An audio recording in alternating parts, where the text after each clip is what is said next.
So today's visit is to the Knysna Oyster Company, and this branch of the company is based in the Algoa Bay, Port Elizabeth Harbour, and we're going to be meeting our gracious host, Mr Simon Burton, and he's the manager here, and he's going to tell us a little bit more about oyster farming here in the bay.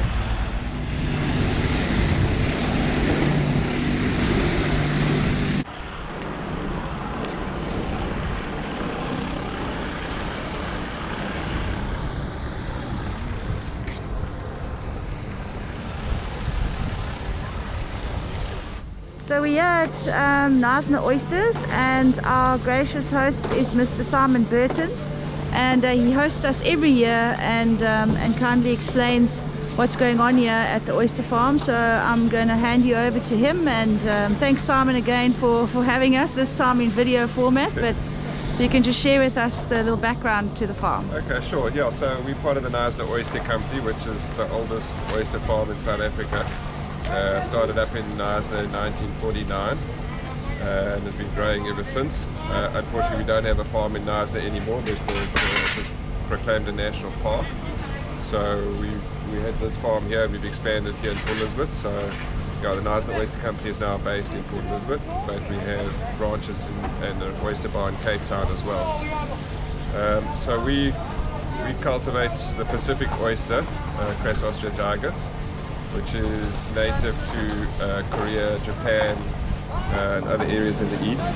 And the reason we cultivate it is because it can tolerate a wide range of environmental conditions, from 30-degree water down to almost freezing. It can survive in 15 parts per thousand up to cool 35, 40 parts per thousand seawater. And they grow very quickly, and they've got a very good meat-to-shell ratio. So we get a very good yield out of the oysters. And for that reason, the Pacific oyster is basically cultivated worldwide, from Chile through Europe, through North America, all over the world.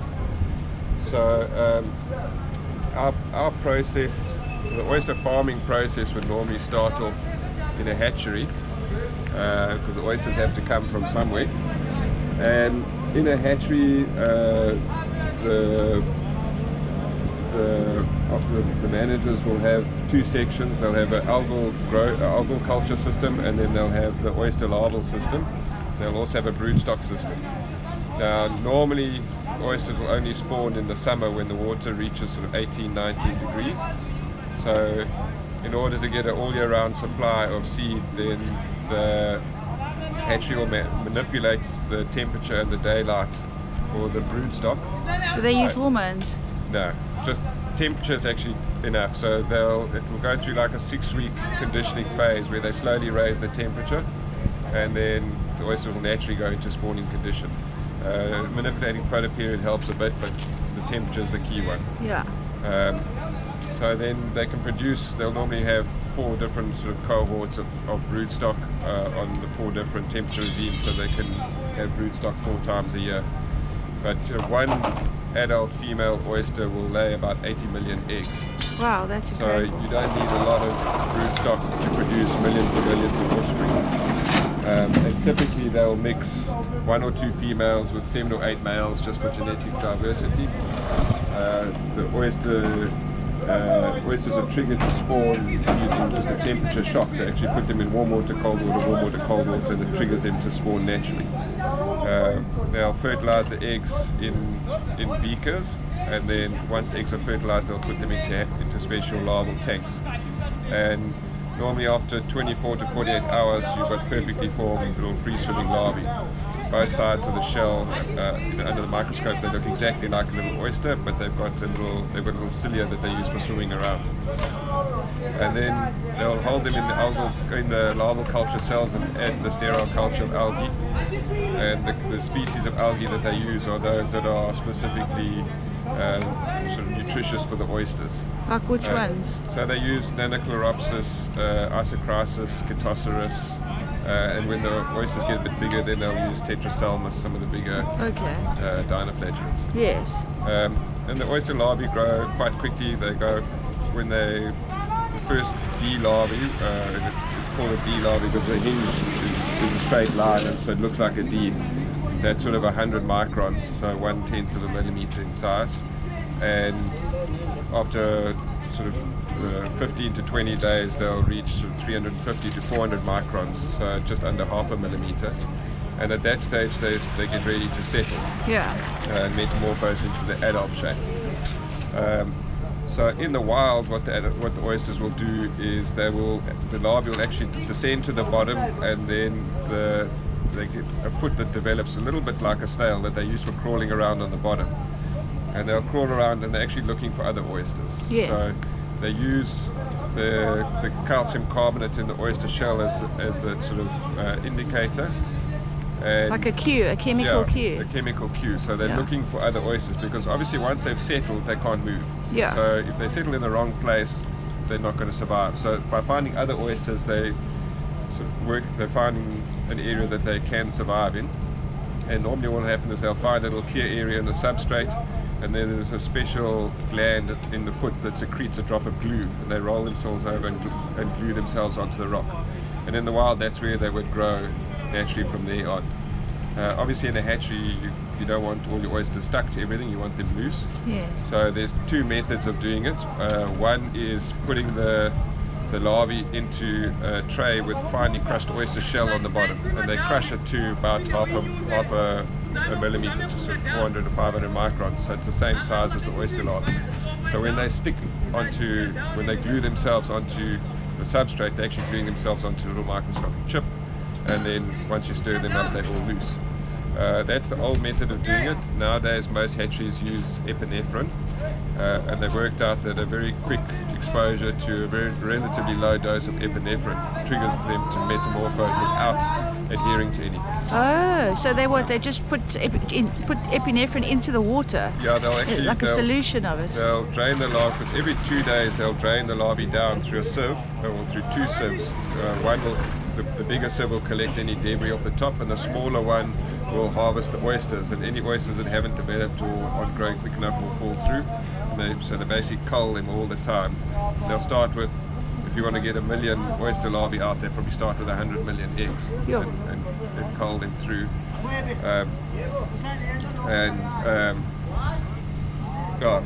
Do they spray the epinephrine on, or no? just... So they'll harvest them out, and you can actually get like a little ball of larvae, and then they'll put that into an epinephrine bath, and then harvest them out and put them into a larval settling tank. Okay. And once they've settled and metamorphosed into adult shape, then they can't stick to anything else. So from there they'll put them in upwellers, which is basically a tube filled with the oyster larvae, and they pump the water in from the bottom. And what that does is it stirs the larvae up, and it keeps them in like a fluidized bed, so they don't stick to each other, they don't grow into funny shapes, they stay nice and round. And the water they add the algae into the incoming water, and then the waste water will flow out over the top. And the larvae grow very, very quickly. When I visited the hatchery up in Guernsey, they were doing it in Coke bottles, and they just have a marble at the bottom of the Coke bottle, so if the water switches off, the marble seals it, the larvae don't all go out. And so what he did is he turned the water off on the Coke bottle and let all the larvae settle, and he made a mark with a Cokey pen, and then turned it back on. And then we did the tour of the rest of his facility, and about an hour and a half, 2 hours later, we went back into the hatchery, and he turned it off again, and the level had gone up by almost a centimeter. That's incredible. So it's incredibly fast growing. Millions and millions of little oysters growing incredibly rapidly, because as you can imagine, in the wild, they're most vulnerable when they just settled. Yes. They can get grazed by sea urchins, or there's a myriad of predators that will prey on juvenile, newly settled oysters. So in that beginning stage, are they just feeding? Is it just green water that they're feeding? Just green water. So, and they'll as they grow, so from half a millimeter when they settle up to about 3 millimeters, they'll keep them in the upwellers with the sterile cultures of green water. And then once they reach 3 millimeters, then they'll move them into outside upwellers, where it's more natural water, but also mixed in with some green water. Yeah. So then they can get a full range of algae, but then they also start coming into contact with bacteria. And those that have weak immune systems will die, and those that are strong will then survive. Yes. And most hatcheries will produce 3 to 7 millimeter seed for selling onto the farms. And the reason for that is they just take up exponentially too much space. Once they start going above 7 millimeters, they take up too much space. And most hatcheries are quite small operations. The cost of the seed to produce is quite low, so they've got to sell millions and millions. So there's relatively few hatcheries worldwide that produce enough spat to supply the global industry. Yes. South Africa doesn't, well, up until recently hasn't had any hatcheries. There's a new hatchery that's just started up in Port Elizabeth. We've got some of their oysters out at sea that we're trying out. So you're importing all your spat from somewhere? So most of our oysters come in from Namibia. There's a hatchery, a well-established hatchery up in Walvis Bay. And then because of our conditions here, we can't really work with small oysters. We're farming out in the sea, and firstly, because if you look at the bay, we're sheltered from a west wind which blows over the city, but if the wind comes in from the east of the sea, we can get very rough seas. And one of the problems with small oysters is they're very light, so when there's a big swell, the nets get rolled over the net, over the long lines, the nets get torn. They're too light really to survive the big storms. And the second problem we have is there's a lot of fouling here in the sea, so we get a lot of red bait. And if you look at the nets that are coming out, there's a lot of mussels and red bait and sponges and things that grow on the nets. So with a small mesh net, they would block up very quickly. Yeah, there's red bait, urchins, sponge. Those nets have been in the sea a bit too long. We normally harvest them well before that. But with lockdown, some of the nets got stuck out there, so we're trying to work through them, all the old ones now. Okay, but now this, obviously when it's so biofouled, you've got a big problem with water flow through for your oysters in there, so it would reduce growth. Yeah, so basically when we're working with the oysters, so once they've arrived in from Namibia or they've been through grading, we put them in clean nets, and we normally stock, let's say, 2 kilos of oysters per level in the net. So this is a net that we use for the smaller oysters. So basically it's called a lantern net, but this one we've designed ourselves and made it very, very strong, much stronger than anything you can buy from any of the normal suppliers. Are those international, mostly Asian suppliers, or? Look, the Asians make a lot of nets, but they make a wire mesh net that doesn't survive our conditions. So the other option you can get is a solid plastic net, which they use in Europe. It's more expensive to make, but they last longer, but they get smashed by our seeds. So we've married the two, and we've got a mesh with a plastic tray, and we make them up ourselves. So we've got a company that makes the trays for us, and we put the whole net together. But this is much stronger, and it's got the flexibility that it can move in a storm. So the oysters do much better in these nets. But basically it's just got a split down the one side, so we can load the oysters in the split, and then we'll stitch the split closed. Then this net hangs out at sea off the long line, and basically the current will bring the food to the oysters. So typically with a net this size we'd load about 1.5 kilos of oysters per level, and because of the stress of grading that breaks all the growing edges off the shell, for the first week or 2 weeks the oysters don't grow. They just recover from the stress of transport or grading, and then they start going into a growth phase, and then they go into a rapid growth phase, and then the growth actually starts slowing down for 2 reasons. One is the net starts fouling up, so there's less water flow, and the second is because they've grown so much, the biomass per level becomes a lot more. So where we started with 1.5, after 60 days we'll have about 6 kilos per level. So at that point you want to harvest them at the point where the growth is slowing down, but before it's completely stopped.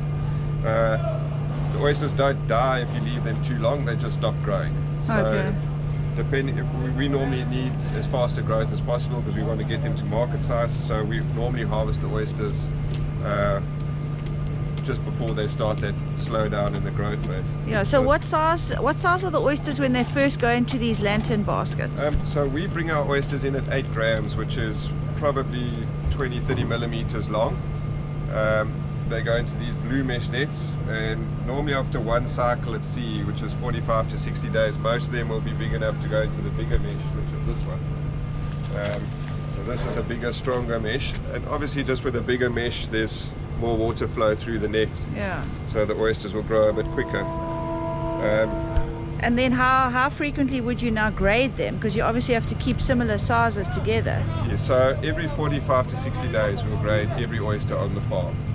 And what we do in the grading, there's a tumbling machine over there, it's not operating at the moment, but those two drums rotate, and the smallest oysters will fall through the first series of holes, the middle-sized ones through the second, and the biggest ones come out the end. So, and there's a spray bar inside that washes them. So we feed the oysters in one end, and 3 different sizes of cleaned oysters come out the other. Yeah. And then the small ones will go back into the blue mesh nets, and the bigger ones will go into the bigger mesh nets, and we'll stock them onto different areas of the farm. So this is the grading machine, self-designed and built by the company. So it basically has 3 different hole sizes that it will separate the oysters out in.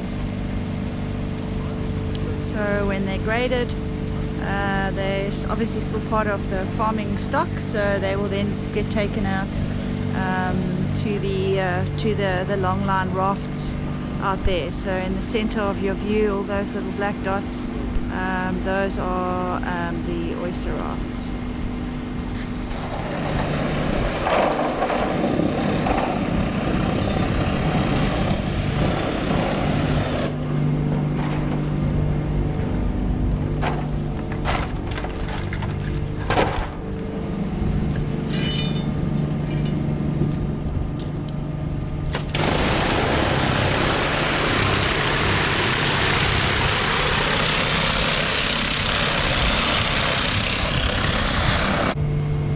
And these ones here that have just been jet washed? Those are getting prepared for export. Okay.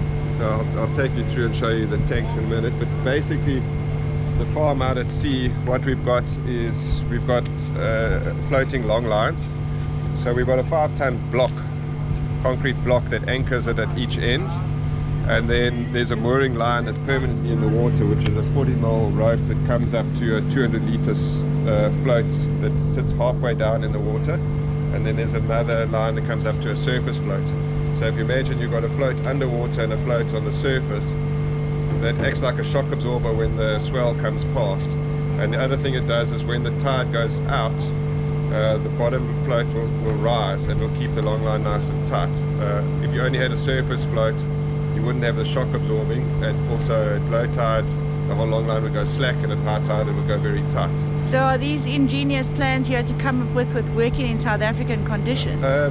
No, there's various methods of doing it that was basically pioneered by the mussel farmers in France and Europe, but we've had to manipulate it to suit our conditions here. So we've had to go very heavy on the tackle with heavy blocks, very thick lines, very thick shackles, because for long line breaks we can have 100,000 oysters on a long line, so you can't afford losses.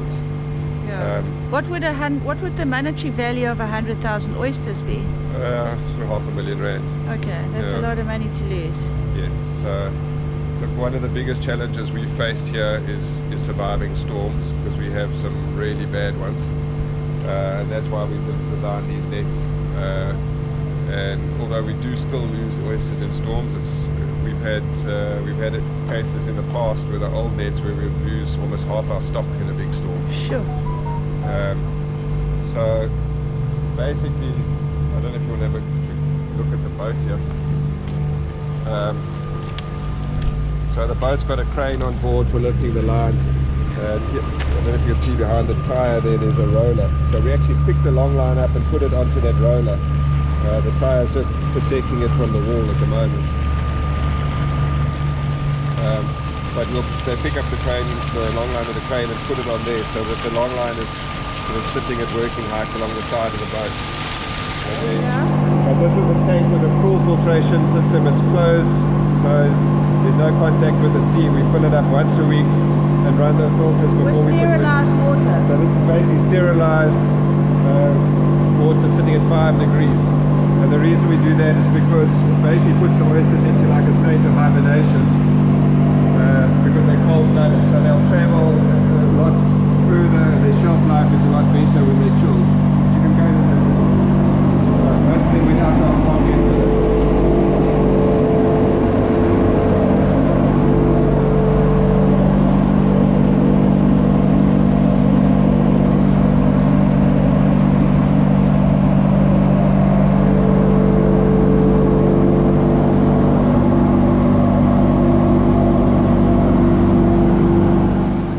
So Simon, in order to have a career in aquaculture, what sort of qualifications do you need? Anybody employing in the industry will be looking for a related qualification, so whether it's a degree in marine biology or specifically in aquaculture. So yeah, I did an M.Sc in Ichthyology and Fisheries Science, specializing in aquaculture through Rhodes University, which was the only place you could do it back then. But now there's obviously quite a few more tertiary institutions that offer this kind of qualifications. And then the second thing is to really just get into the game somewhere, start getting experience even at entry level, because people look at experience when looking at CVs. So the only way to really do it in the industry is to get a foot in the door and work your way up from there. Yeah. But there seems to be a lot more opportunities opening up countrywide. They're really pushing aquaculture now, so hopefully more opportunities will open up. Yeah, okay, good, thank you. So Simon, just tell us a little bit about your longline system over there on the actual farm. So we've got 16 long lines out there at the moment. Each long line is 150 meters long, and we normally space the nets about 1.5 meters apart. But at any point in time, there's up to 2,000 nets out on the farm. Yeah, and there's anything from the little oysters we'll stock at 10,000 in a net, the bigger ones down at like 200 in a net. But the average is probably about 600 or 700 oysters per net. Okay, that's quite a lot of oysters. Sure. Yeah, I think the total stock out there is about 1.8 million. Individual oysters, yeah, of various sizes.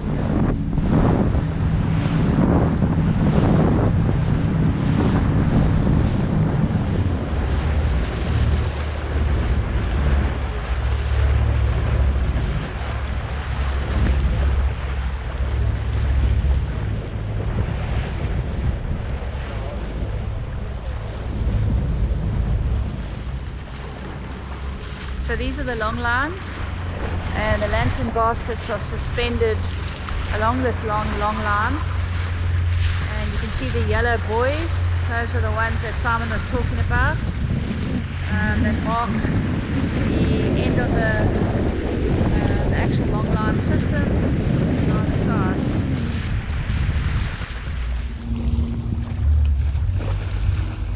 So the concrete blocks holding the long line are below the end markers, the big yellow float, and then the line is running there underneath the water to where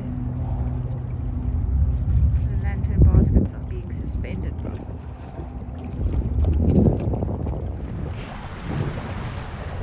So we are on one of these long lines at the oyster farm, and they're going to be retrieving some additional baskets with oysters in, and the skipper is just readying the boat up against the line.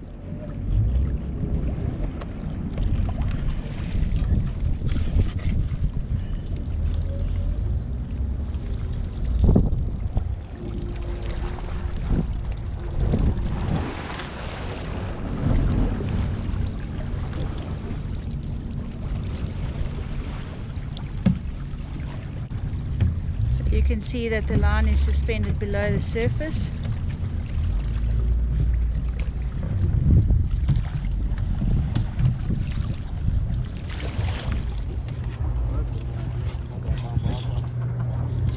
The long line is being hooked into position. And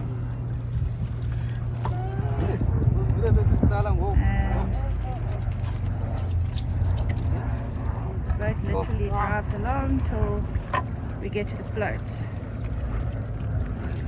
and the baskets will be retrieved like that.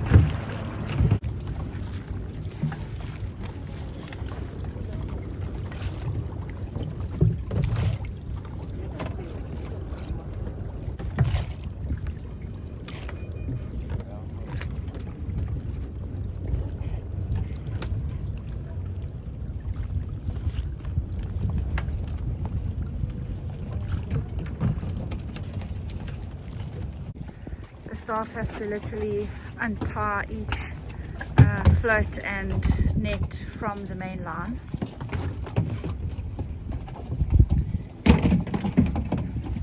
So the skipper maneuvers the boat along the line for easy retrieval. So the line is hooked in over there to keep it in place.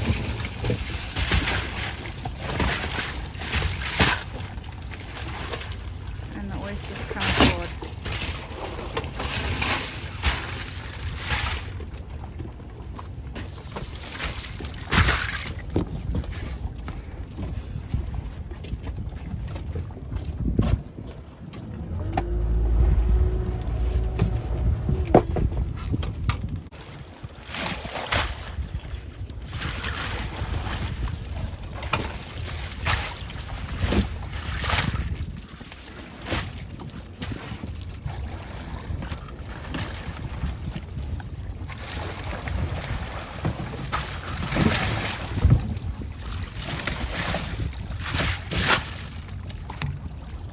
So these nets that are being harvested now have only been out for about 15-16 days, and you can see the biofouling is not as substantial as those that were left out during the lockdown period. So Gareth, what happens to all this plastic waste that you guys are using as floats here? So once you've got quite a good stockpile of broken or damaged floats, then we send it through to recycling. And originally we buy these from recycled fabrics, so it's second and third uses when we get them already. Okay. Instead of buying first-hand floats. Yeah, that's good to know.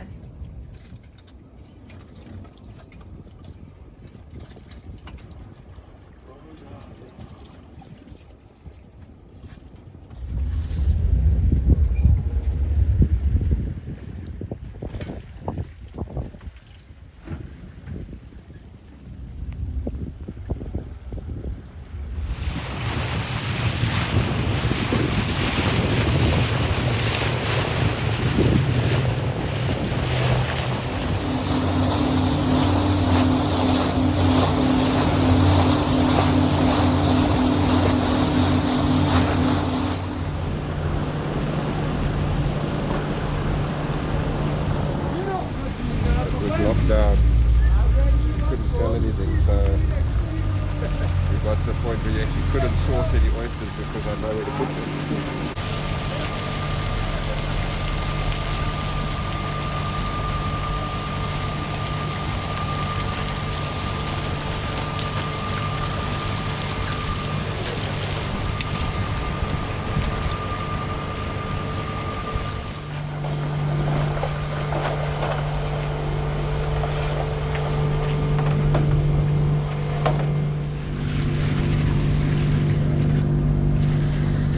So these are all colonial ascidians growing on these nets that have been out for 150 days.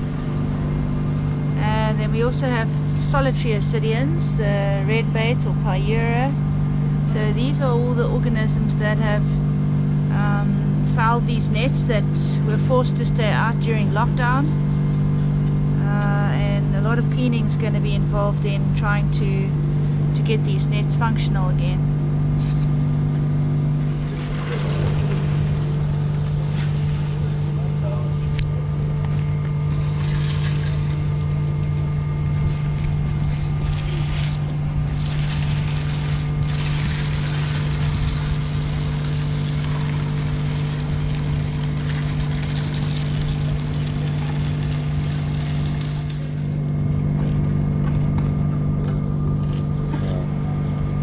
Ideal because the nets get damaged whenever you do the netting on these.